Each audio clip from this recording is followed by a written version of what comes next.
Fundamental research, applied sciences research, and as well as industrial research. Where does research go on in Germany? Now, research is conducted not only at the universities in Germany, they are also conducted in research organizations in Germany. A few of them that we have listed here. At a research organization, I'm sure you would have come across Max Planck Society, etc. Now, these organizations cannot confer you a PhD degree, but they normally already have a tie-up with a German university. So you may not step one day also of your student life in the university and conduct all your research at the organization. This is completely normal in Germany. Yeah? So like that you will find a lot of organizations in Germany which offer PhD positions as well. Now, there is industrial research as well in Germany. People generally think that Germany is very famous for automobiles, so all the automobile companies do research only on automobile. Now, this is not true in Germany. No matter what is the kind of end product being offered at the company, there are definitely some research going on, and this is usually very varied. Yeah, so you have to visit the company that you want to pursue your industrial research in, and you can view all their research details there. Because they pursue not only in the field of what they are offering services, there are a lot of other research aspects which industries have to offer in Germany. It's a very good option if you're thinking about it. Very common question, job opportunities in Germany. This is again covered by the new law. The stay back option has been increased. It has been increased to 18 months. Until last year it was 1 year stay back option. Now, why is it called a stay back option? This is in case if you don't find a job, then you can stay back for 18 months and you will be given a work permit of 18 months.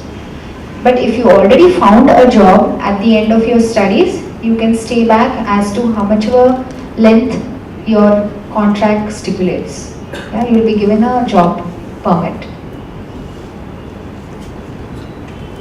So these are some links in Germany which will be very useful to you.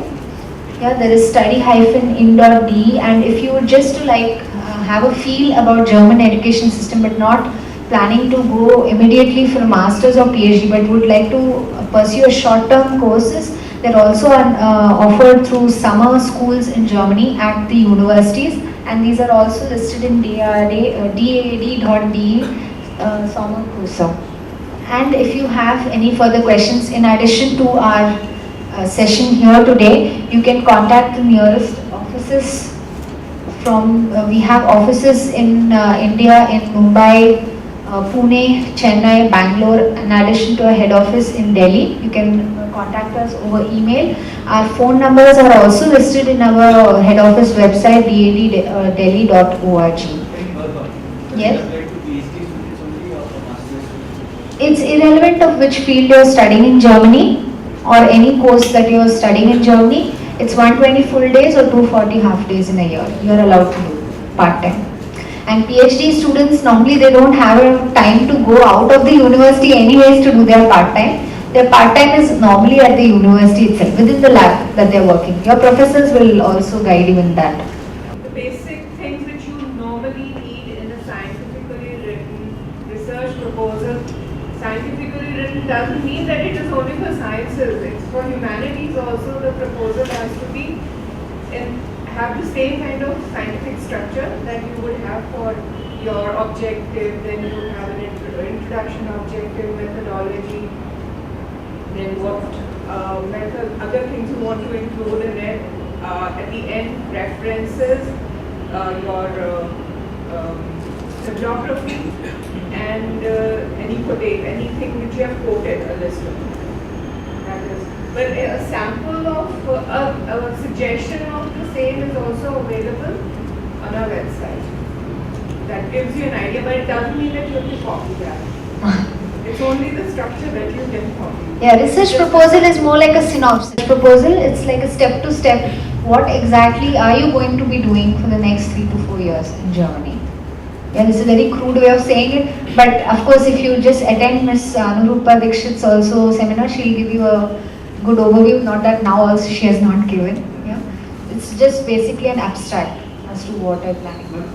But while the seminar you have said that for individual purpose, individual PhD, you need that research proposal.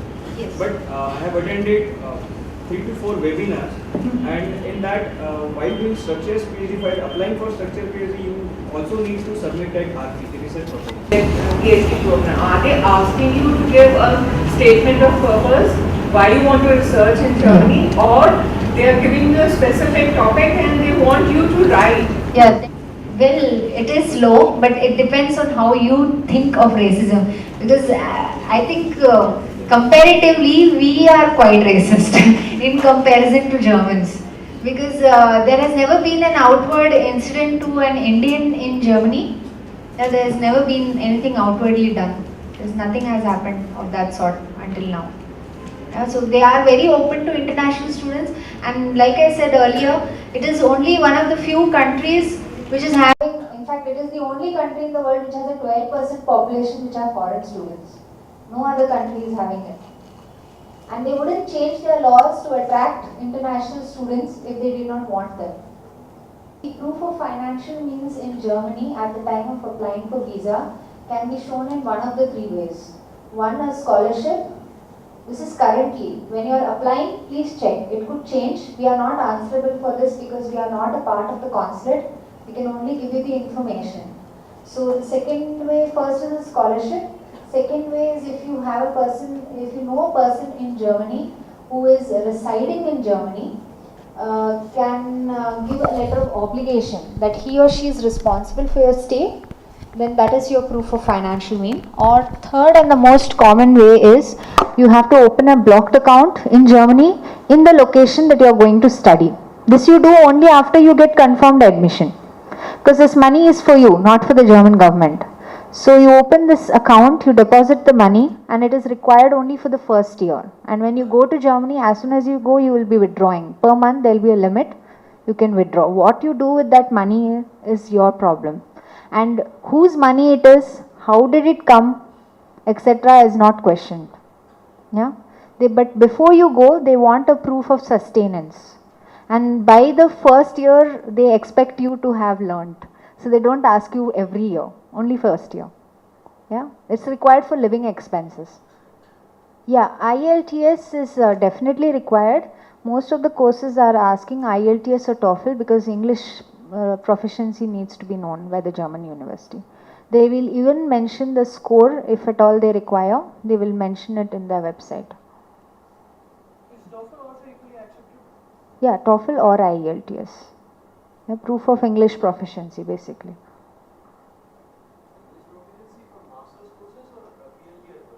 Well, master's courses generally. PhD for structured programs, it could be the case also. And anyways, you definitely need to write IELTS or TOEFL. I don't know in other countries what is the case, but for visa, Indians have to submit proof of English proficiency. They don't require score, there is no cutoff, they just require to see your score. They don't want high or low, they just want the scorecard. They're not judging you. But for visa, it is required. So it's better to write and hopefully get good marks because even the university requires it. And for PhD structured programs may ask, professors generally do not ask because they interact with you over phone also, maybe in a later stage, and well, they can see it over your email as well, how good your English is. So PA they will ask. That you can convert. There are even means are given in the internet as well where you can convert it and give.